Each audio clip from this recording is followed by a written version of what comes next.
귀한 감사의 찬양을 감사드립니다. 우리 일생이 감사의 일생이 되기를 간절히 소원합니다.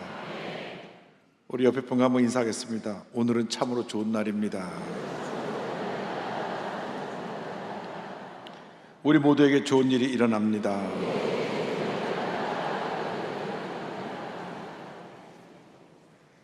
오늘 저는 여러분과 함께 야고보서 1장 2절로 4절을 본문으로 하여서 모든 일에 감사하라, 이 같은 제목으로 함께 말씀의 은혜를 나누기 원합니다. 제목을 한번 크게 따라해 주시기 바랍니다. 모든 일에 감사하라. 모든 일에 감사하라. 우리는 보통 사람이 아닙니다. 하나님이 특별히 택하여 세우신 하나님의 복받은 자녀입니다. 하나님은 우리 한 사람 한 사람 특별한 계획을 갖고 계십니다. 우리 그리스도인의 삶에 우연이란 없습니다. 사랑의 하나님께서 우리 한 사람 한 사람에게 특별한 계획을 갖고 계시고 하나님이 예정하신 그 길로 우리를 이끌어 가시는 것입니다. 우리는 만세전에 하나님께서 예정하신 대로 택함을 받고 구원받아 하나님의 자녀가 되었습니다. 여러분이 오늘 여전히 와 있는 것이 우연히 와 있는 것이 아니라 이미 만세전에 예정된 하나님의 뜻에 따라서 택함 받고 구원받아 이 자리에 와서 주님 앞에 예배를 드리고 있는 것입니다. 에베소 1장 3절 4절은 분명하게 설명하고 있습니다. 찬송하리로다. 하나님 곧 우리 주 예수 그리스도의 아버지께서 그리스도 안에서 하늘에 속한 모든 신령한 복을 우리에게 주시되 곧 창세전에 그리스도 안에서 우리를 택하사 우리로 사랑 안에서 그 앞에서 거룩하고 흠이 없게 하시려고. 하나님이 창세전에 우리가 태어나기 전에 우리를 구원하시기로 예정하시고 우리를 택하신 것입니다. 우리가 예수 믿고 구원받은 다음 우리는 날마다 말씀을 통하여 영적으로 성숙해져 가야 합니다. 나가서 성령 충만을 받아 권능받고 복음의 증인된 사명을 감당해야 되는 것입니다. 사도행전 전체 요절의 1장 8절은 말씀합니다. 오직 성령이 너에게 임하시면 너희가 권능을 받고 예루살렘과 온 유대와 사마리아와 땅 끝까지 이르러 내 증인이 되리라 하시니라. 성령이 임하시면 우리가 권능을 받고 복음의 증인된 삶을 살아가게 되는 것입니다. 내가 어디서 무엇을 하든지 우리를 통하여 하나님의 영광이 나타나게 되고 많은 사람들이 주님 앞에 나오게 되고 주님께 영광을 돌리게 되는 것입니다. 그런데 우리가 일생을 살아가다 보면 크고 작은 고난을 당하게 됩니다. 한평생 한 번도 병에 앓지 않고 자라난 사람이 없습니다. 병을 알아가면서 건강해지는 것처럼 우리가 고난을 당하지만 고난을 통하여 우리에게 은혜와 하나님의 놀라운 복이 임하게 되는 것입니다. 야고보 사도는 고난 중에 온전히 기뻐하라고 우리에게 권면합니다. 우리가 어떻게 고난을 대해야 되겠습니까? 고난을 대하는 자세에 대해서 야고보서 1장 2절은 말씀합니다. 내 형제들아, 너희가 여러 가지 시험을 당하거든 온전히 기쁘게 여기라. 시험을 당할 때 낙심하고 절망하여 무너지지 말고 마음을 지키고 오히려 여러 가지 시험을 당할 때 온전히 기쁘게 여기라고 성경은 말씀합니다. 사도 바울이 로마 교회 성도들에게 편지를 보내면서 환난 중에 즐거워하라고 권면합니다. 로마서 5장 3절입니다. 다만 이뿐 아니라 우리가 환난 중에도 즐거워하나니 이는 환난은 인내를. 그러므로 우리가 어떤 문제를 당하든지 어려움을 당하든지 낙심하지 말고 절망하지 말고 마음을 지켜 주님이 주시는 기쁨으로 충만하여 모든 문제와 어려움을 이겨내시길 바랍니다. 오히려 고난 뒤에 다가올 하나님의 예비하신 은혜와 복을 바라보며 기뻐하며 나갈 때 하나님의 놀라운 복이 임하게 되는 것입니다. 특별히 예수님을 섬기다가 예수님을 증거하다가 고난을 당할 때 기뻐하고 즐거워하라고 주님 말씀하셨습니다. 우리 선조들이 믿음을 지키려고 많은 핍박과 환난을 당했습니다. 그러나 믿음을 지켜서 오늘날 이렇게 대한민국이 아시아 최대 기독교 국가가 되었고 세계 10대 강대국으로 우뚝 서게 된 것입니다. 예수님 말씀하셨습니다. 마태복음 5장 11절 12절입니다. 나로 말미암아 너희를 욕하고 박해하고 거짓으로 너희를 거슬려 모든 악한 말을 할 때는 너에게 복이 있나니 기뻐하고 즐거워하라. 하늘에서 너희의 상이 큼이라. 너희 전에 있던 선지자들도 이같이 박해하였느니라. 잠잠한 어려움을 당하지만 우리가 우리의 믿음의 자세를 지키고 원망불평하지 아니하고 기뻐하고 감사하면 하나님께서 우리 삶 가운데 더 큰 은혜와 복을 넘치게 부어 주시는 것입니다. 고난을 통과하고 참고 견디면 큰 기쁨이 우리 모두에게 임하게 됩니다. 베드로전서 1장 6절입니다. 그러므로 너희가 이제 여러 가지 시험으로 말미암아 잠깐 근심하게 되지 않을 수 없으나 오히려 크게 기뻐하는도다. 고난은 우리를 축복으로 이끌어가는 하나의 축복의 과정이고 도구인 것입니다.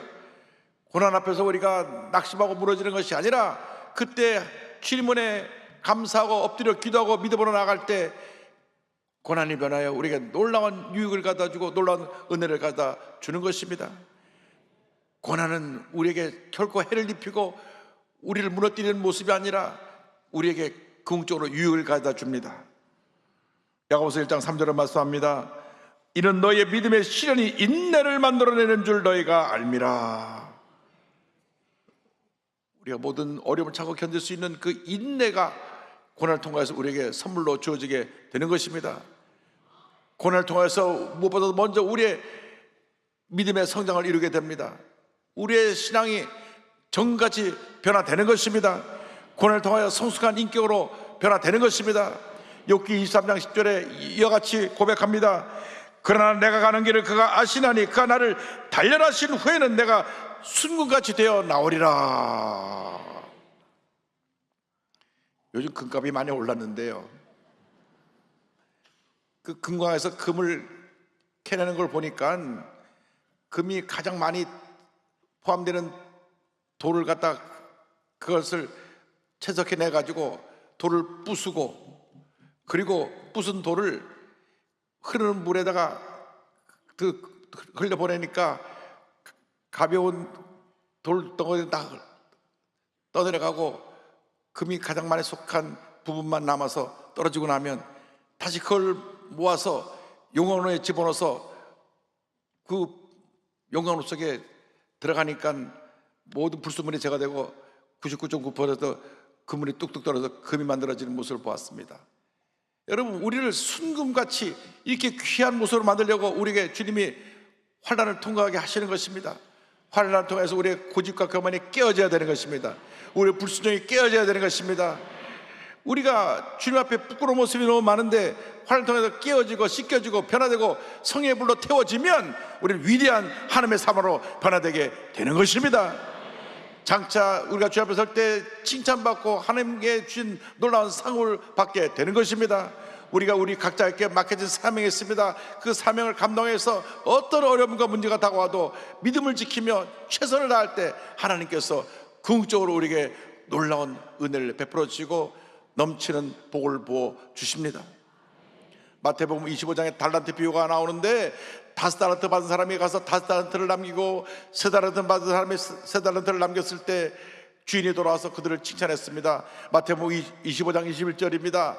그 주인이 이르되 잘하였도다 착하고 충성된 종아, 내가 적은 일에 충성하였음에 내가 많은 것을 내게 맡기리니 내 주인의 즐거움에 참여할지어다 하고, 우리가 장차 주님 앞에 설 때 잘하였도다 착하고 충성된 동안 칭찬받는 주님의 일꾼들이 다 되시기를 주님의 이름으로 축원합니다.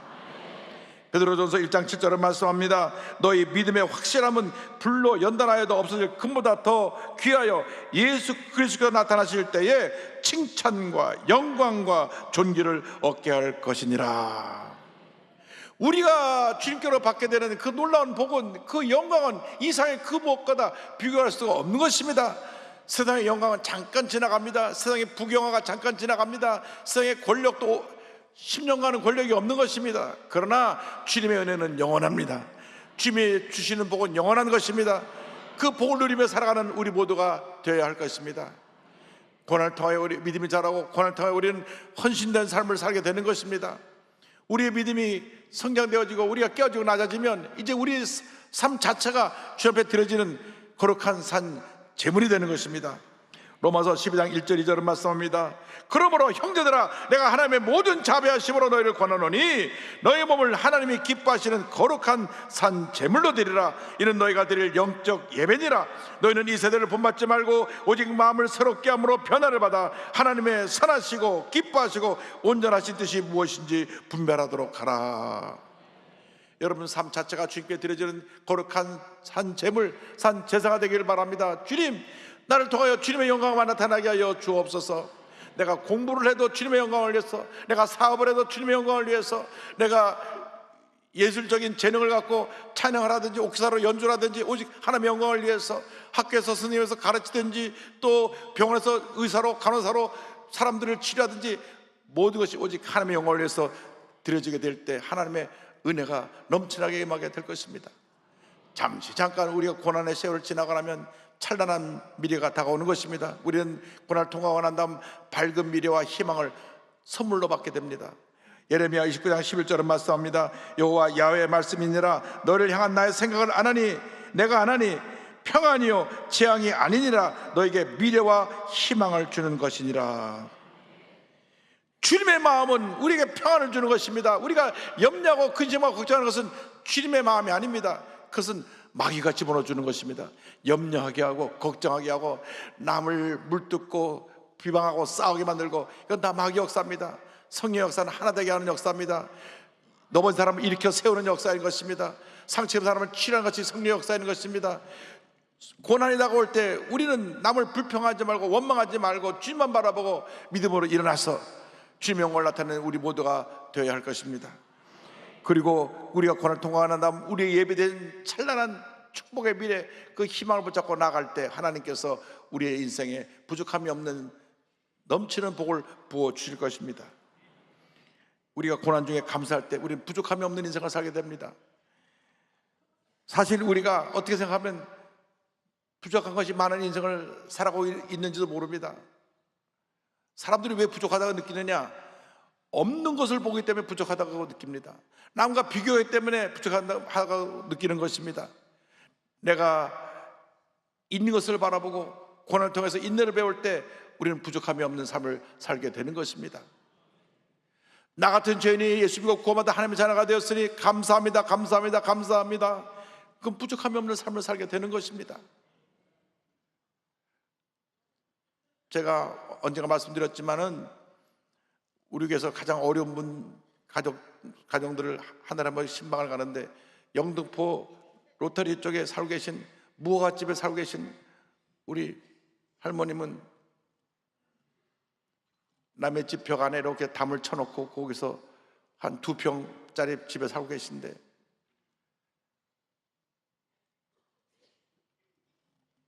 최저 수준의 삶을 살아서 나라에서 기본적으로 최저 생계비가 나오는데 본인이 주일날 드릴 헌금이 없으니까 나가서 폐지를 모읍니다. 그래서 폐지를 모으는데 제가 여쭤봤습니다. 하루에 폐지를 많이 모으면 얼마를 가서 받을 수 있습니까? 구루마로 가득 실어 갖다 주면 하루에 5,000원을 번대요. 어때는 한 3,000원도 벌고. 그래서 그럼 한 달에 얼마나 수입이 됩니까? 한 달에 한 10만 원 법니다. 10만 원 버는 목적이 다른 게 아닙니다. 주일날 교회 와서 헌금하려고 제가 나가서 휴지를 줍습니다. 제가 예배를 드리면서 눈물이 났습니다. 담임 목사님 신방 왔는데 드릴 것이 아무것도 없다고 삼도수 물병 하나 딱 놓고 예배를 드리는데 제가 그 물을 마시기도 죄송하더라고요. 그 모습이 얼마나 아름다운지 몰라요. 내가 하나님 앞에 예배 드리는 것이 너무나 감사합니다. 내가 나도 휴지를 주어도 그것으로 주님 앞에 나가서 헌금할 수 있어서 감사합니다. 그러니까 한 달에 10만 원 벌어서 매주일 나와 헌금 들어 전액을 다 하나님께 드리는 것입니다. 얼마나 그는 넘치는 감사의 삶을 살고 있는지 모릅니다.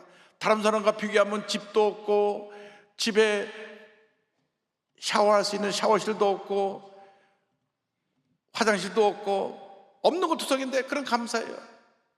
내게 건강을 줘서 나가서 휴지를 줄 수 있는 그 은혜에 감사합니다. 하루에 5,000원을 수입이 생겨도 감사합니다. 왜? 주일 나가서 헌금 드릴 게 생겼으니까.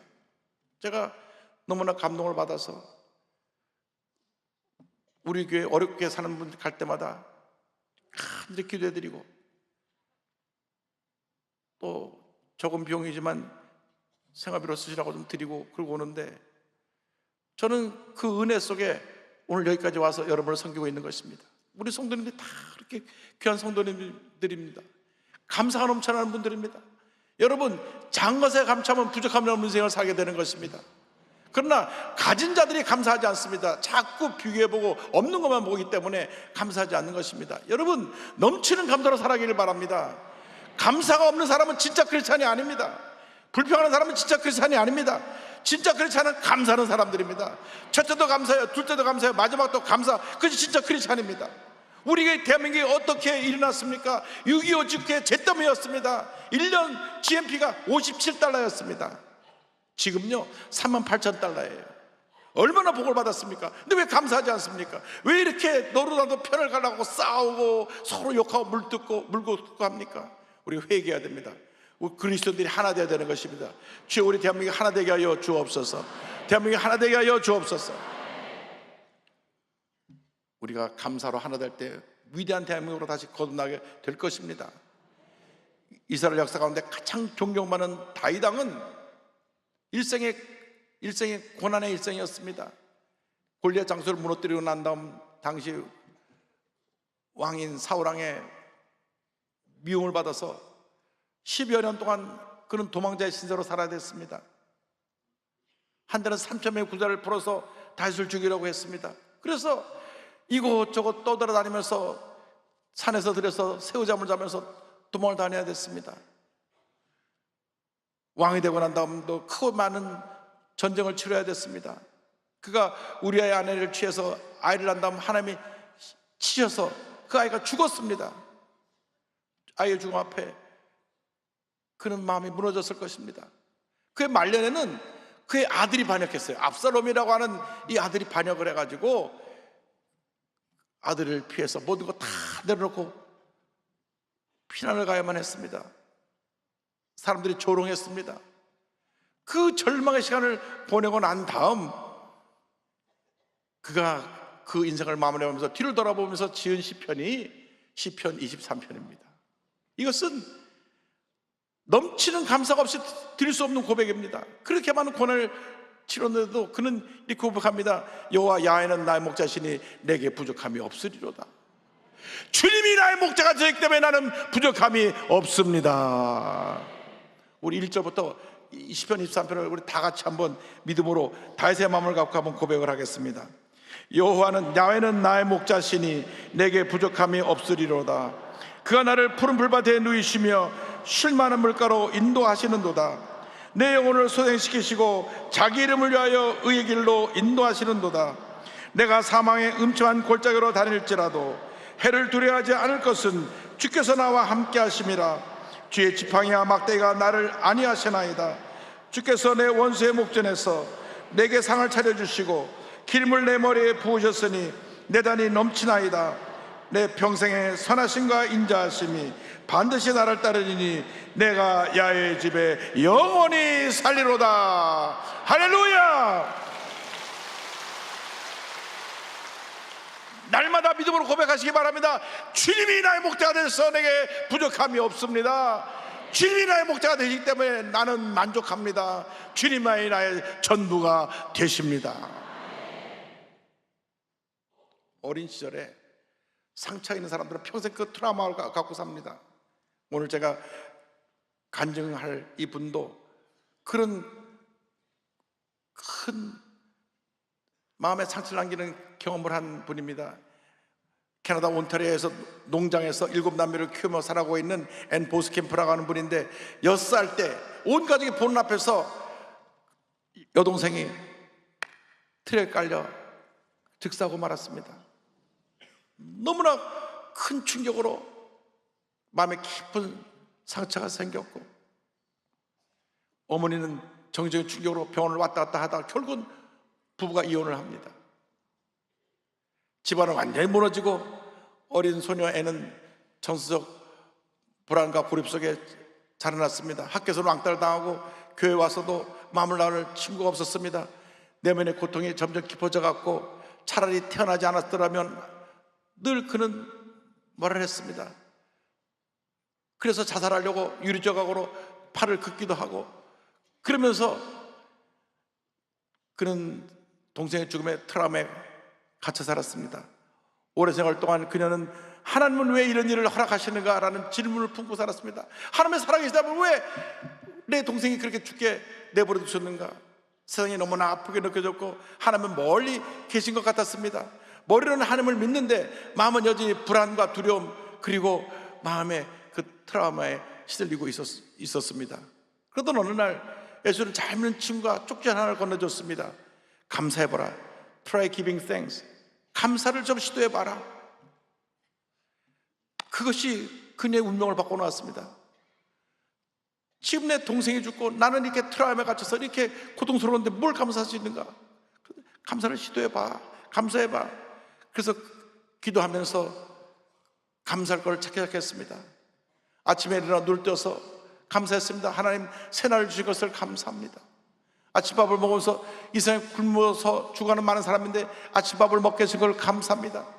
감사합니다. 감사합니다. 감사합니다. 감사합니다. 그래서 감사의 목록을 일기를 적어나가기 시작했습니다. 감사의 목록이 100개가 되고 500개가 되고 1000개가 넘어서서 그걸 한 권의 책으로 엮어서 만든 것이 바로 1000개의 선물입니다. 이 책을 읽으면서 많은 사람이 큰 감동을 받았습니다. 이 책에서 애는 감사는 단순한 감정이 아니라 하나님의 임재를 체험하는 통로라고 고백을 합니다. 감사할 때 주님이 나와 함께 하신다는 것을 깨달을 수 있었기 때문입니다. 여러분, 감사할 때 하나님의 은혜가 임합니다. 힘들고 어려울 때 감사하면 주님이 함께해서 내가 너를 사랑한다, 우리를 꼭 안아주시는 것입니다. 그러므로 이 감사는 고통을 부정하거나 있는 수단이 아니라 오히려 고통 속에서도 하나님을 바라보고 하나님의 임재를 체험하는 영적인 훈련 과정이라는 것을 알게 됐습니다. 또 성경을 읽고 성경의 여러 깊은 의미를 살피다 보니까 이 감사하다는 단어가 유카리스테오 헬라말로 되어 있는데 이 말이 은혜, 카리스에서 온 것이고 은혜는 기쁨, 카이로라는 말에서 온 걸 알게 됐습니다. 결국 감사는 은혜로부터 시작되는 것이고 은혜는 우리 삶 속에 주님 주신 기쁨으로 출발한다. 여러분, 예수를 믿을 때 그 기쁨이 늘 샘솟이 넘쳐나기를 바랍니다. 그 기쁨이 은혜고 그 은혜가 우리의 삶을 감사하게 만드는 것입니다. 그래서 애는 감사의 훈련을 은혜를 보는 눈을 여는 연습이라고 말을 합니다. 반복된 일상 속에서도 감사하는 마음으로 세상을 바라보면 모든 것이 감사할 것으로 바뀌는 것입니다. 그래서 그는 감사에 대해서 계속 책을 썼습니다. 나의 감사 연습, 하나님의 인재 연습, 난 더 이상 상처에 속지 않는다. 이 책들이 계속 출간해 나오면서 수많은 사람에게 감동을 주었습니다. 어떤 사람은 묻습니다. 당신 삶이 지금 평온하니까 그렇게 감사할 수 있는 것이 아니냐고. 그러나 그의 삶은 그렇지 않습니다. 그녀의 삶은 지금도 농장에서 일을 하면서 7 자녀를 길러야 되는데 7 자녀들이 되게 다 잘 컸습니다. 할렐루야.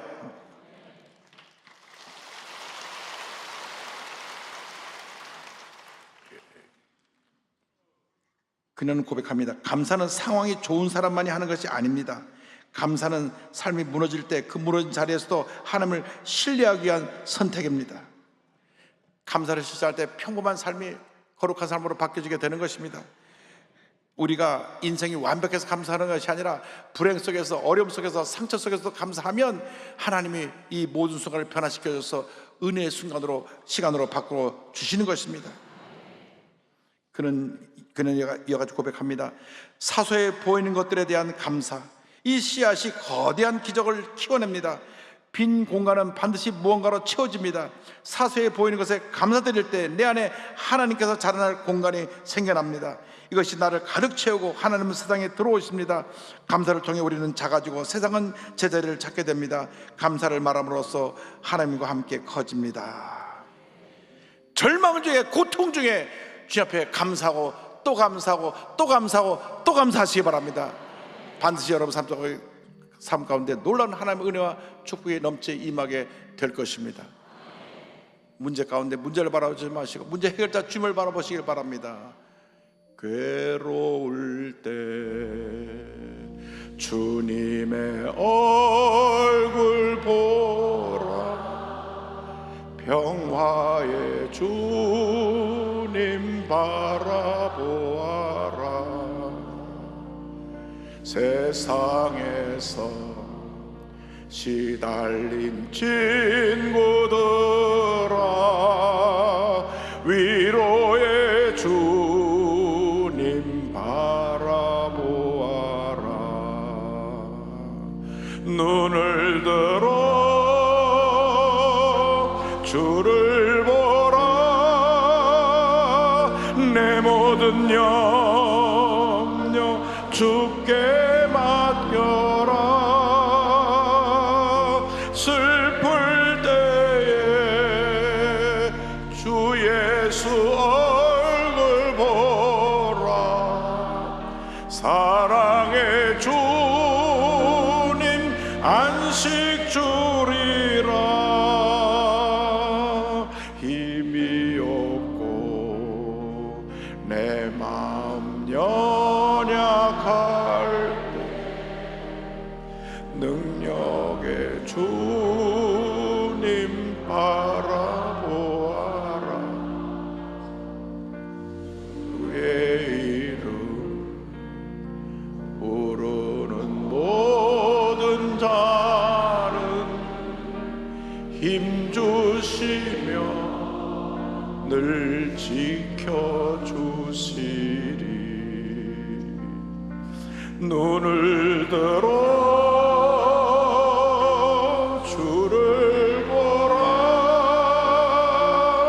내 모든 염려 주께 맡겨라. 슬플 때에 주 예수 얼굴 보라, 사랑의 주님 안식 주리라. 아무리 힘들고 어려워도, 아무리 상처가 깊어도, 아무리 중한 병이 나를 괴롭히고 있어도 절대로 포기하지 말고 물러서지 말고 주님을 바라보고 믿음으로 전진해 나가시기 바랍니다. 주님이 여러분을 너무나 사랑하십니다. 눈을 들어 나를 보라고 말씀하십니다. 인생의 고비고비 고난의 시간을 지나갈 때 주님을 바라보고 모든 어려움 이기고 승리하는 여러분 되시기를 주님의 이름으로 축원합니다. 기도하겠습니다. 사랑이 무엇인 우리 주님, 우리 모두가 상처를 안고 상처를 지니고 살아가는 인생들입니다. 태어날 때부터 지금까지 많은 상처들이 우리 과거의 삶에 굽이굽이 흔적을 남겼습니다. 어떤 상처는 지금까지 우리를 붙들고 있습니다. 주님, 과거의 고통, 괴로움, 상처, 이 모든 것들을 주님 앞에 다 내려놓고 믿음의 눈을 들어 주님을 바라보게 하여 주옵소서. 주님을 바라보게 하여 주옵소서. 주님을 바라보게 하여 주옵소서. 그리고 그 상처조차도, 실패조차도, 나의 아픔조차도, 나에게 당한 질병조차도 감사로 승화시킬 수 있도록 우리 마음을 주장하여 주옵소서. 예수님의 이름으로 기도 올리옵나이다.